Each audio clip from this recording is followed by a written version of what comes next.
এক গ্রামে এক গরিব কৃষক বাস করত। তার নাম ছিল আব্দুল্লাহ। সে ছিল অত্যন্ত পরহেজগার এবং আল্লাহ ভীরু।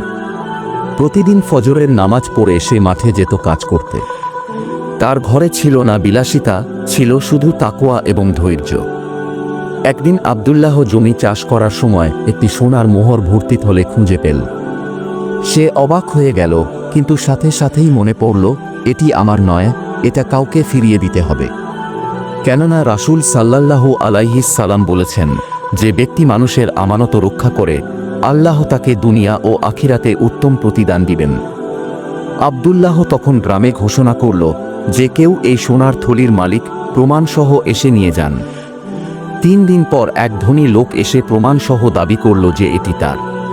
আব্দুল্লাহ বিনা দ্বিধায় তার হাতে সোনার থলি তুলে দিল।